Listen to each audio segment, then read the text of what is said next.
Война в Украине – это война беспилотников. Преувеличение, конечно, но не то чтобы очень сильное. Дроны стали одним из главных открытий этой войны.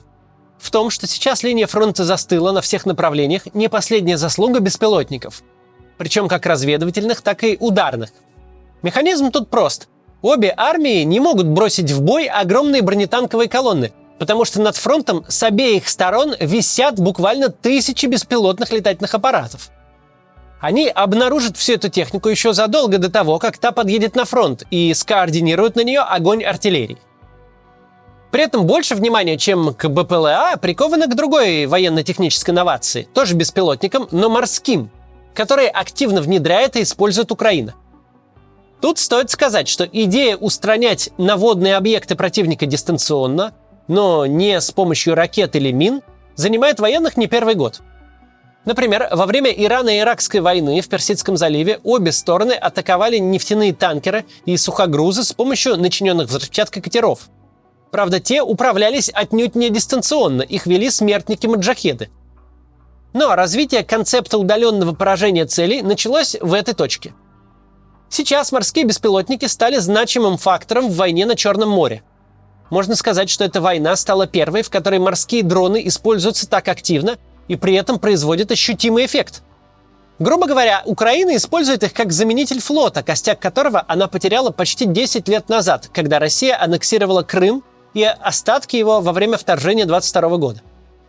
В итоге морские дроны стали единственным военным средством Украины, которое достает дальше, чем на 150-200 километров от украинского берега. Дальше противокорабельных ракет, которыми был потоплен крейсер «Москва». Не только в своих прибрежных водах, но и в акватории аннексированного Крыма и даже в российских прибрежных водах работают такие дроны. И все же, несмотря на определенный успех, остается много вопросов. Смогут ли наводные беспилотники произвести такую же революцию в морских сражениях, какую сделали воздушные на суше? Смогут ли морские дроны стать своего рода вундерваффе и победить настоящий флот? Да и что вообще известно о морских дронах ВСУ? Давайте сегодня во всем этом разберемся.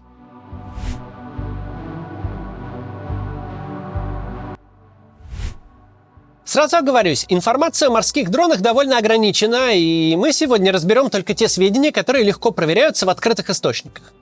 Известно, что Украина использует на море несколько модификаций морских беспилотников. Самые простые можно разделить на две категории. Одни похожи на гидроциклы, другие на легкомоторные лодки. Последние чаще всего фигурируют в видео всевозможных морских атак.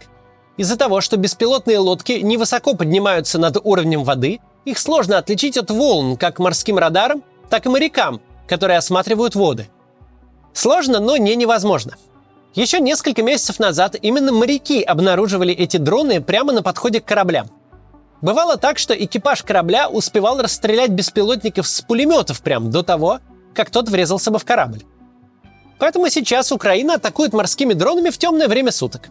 Последние удары по большому десантному кораблю «Оленегорский горняк» у Новороссийска и по танкеру «Сиг» наносились ночью или в сумерках. Но есть и более сложные беспилотные устройства.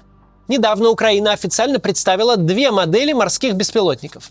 Одну из них, Магура В-5, даже показали на международной оборонной выставке в Турции.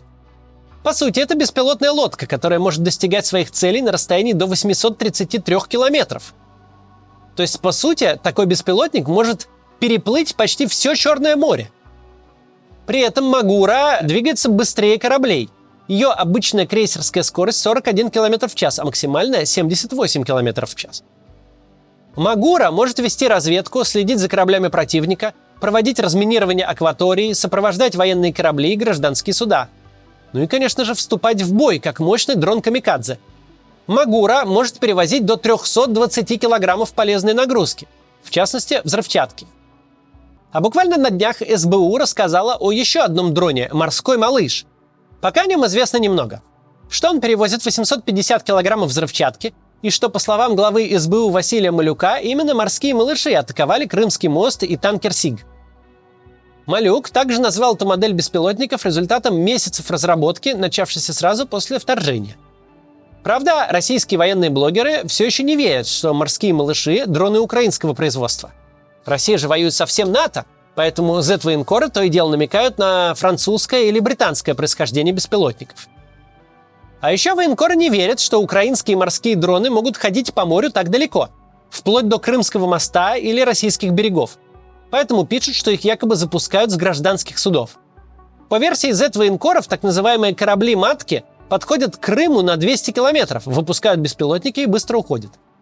Для такой операции ВСУ могли бы использовать турецкий корабль «Самсун», идущий по зерновому коридору. Тем не менее, украинские военные считают морские беспилотники настолько перспективными, что даже открывают новую специальность в военной академии Одессы – оператор морских дронов. Что неудивительно, ведь надводные беспилотники стали, по сути, основным вооружением Украины в Черном море.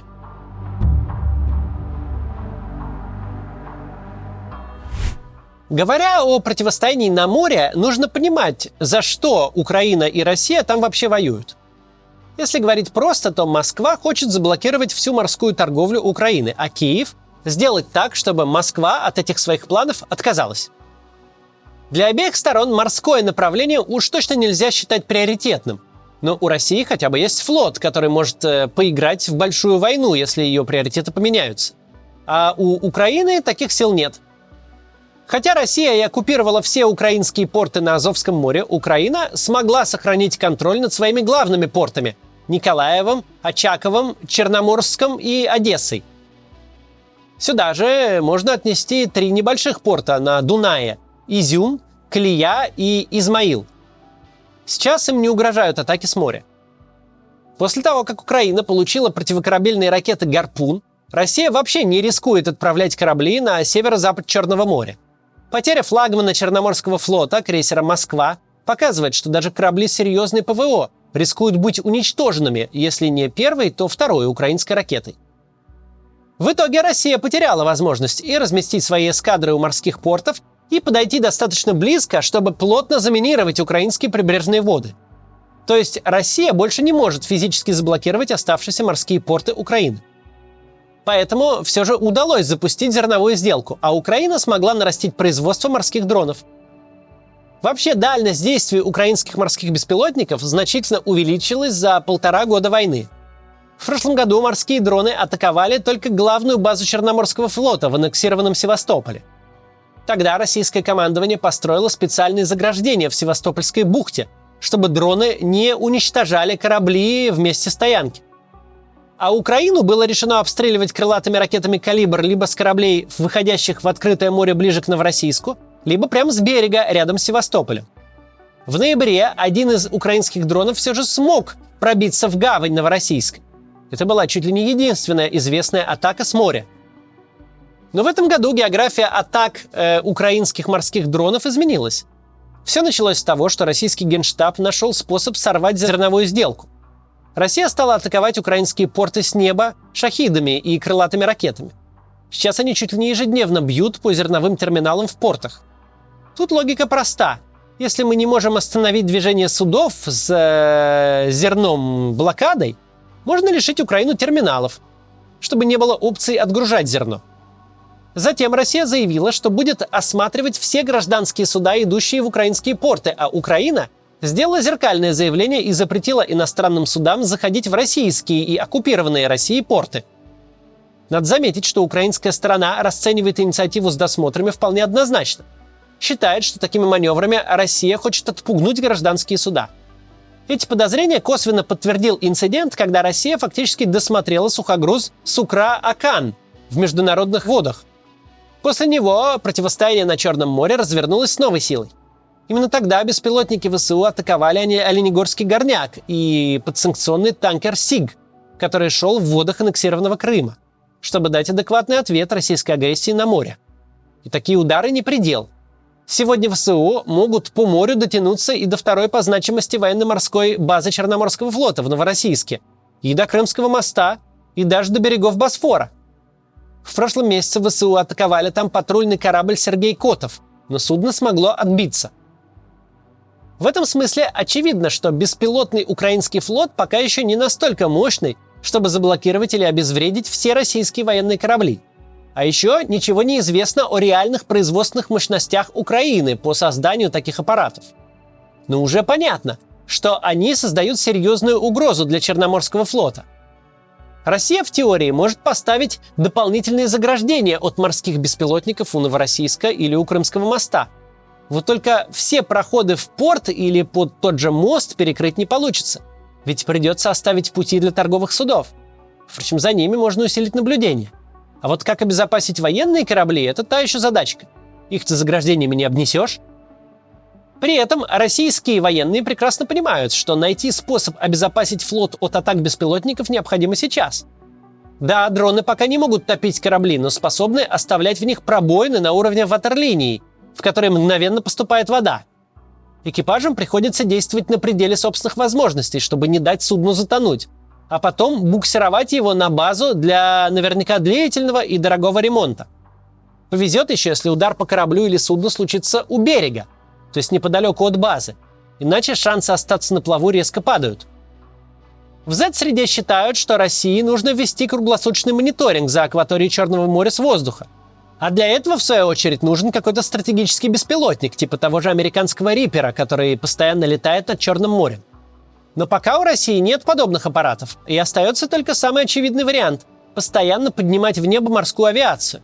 Ведь пока самый надежный способ с морскими дронами – это вовремя их засечь, и если они будут приближаться к военным объектам, уничтожать их огнем пулеметов, с вертолетов или с тех же кораблей. Но это может решить проблему лишь на время. Если Украина выведет в Черное море целые группы таких дронов, это позволит ей еще больше кошмарить российский флот и портовую инфраструктуру, а возможно даже принудить Россию снова вступить в зерновую сделку.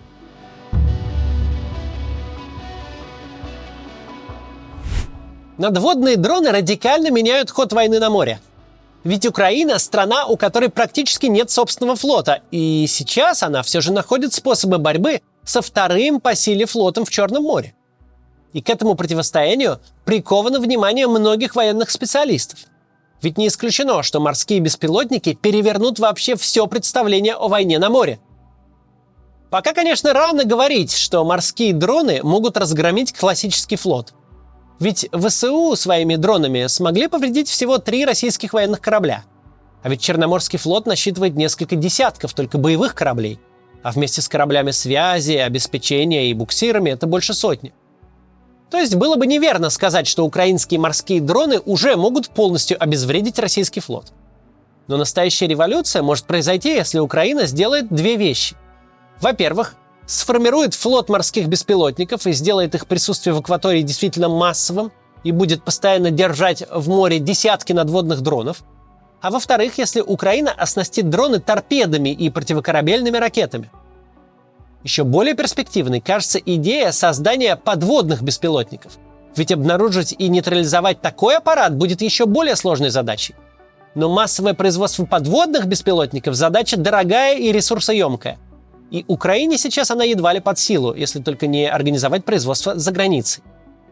Тем не менее, сейчас мы видим, как Украина, потерявшая флот и большую часть своего побережья, все же пытается навязать борьбу второму по силе флоту в Черном море с помощью беспилотных аппаратов. Мы еще не знаем, чем эта борьба закончится, но точно знаем, сейчас за ее ходом следят военные всего мира. Ведь не исключено, что вот-вот стратегии борьбы на морях перевернуться с ног на голову. Что можно отследить и зафиксировать точно, так это явление, знакомое нам по 2 мировым войнам – фундаментальное изменение методов войны. Новые вооружения изменяли сам ее облик. В Первую мировую такой технологией стали подводные лодки и торпеды. Во Вторую мировую – авианосцы. Война же с Украиной уже стала войной дронов на суше и, возможно, станет таковой и на море. Пока мы наблюдаем только то, как беспилотники превращаются в своего рода оружие сдерживания, причем крайне эффективное и бюджетное. Именно из-за широкого применения дронов стороны оказались в позиционном и творческом с точки зрения тактик тупике. И за этой гонкой вооружений нового типа нам еще долго предстоит наблюдать. До завтра.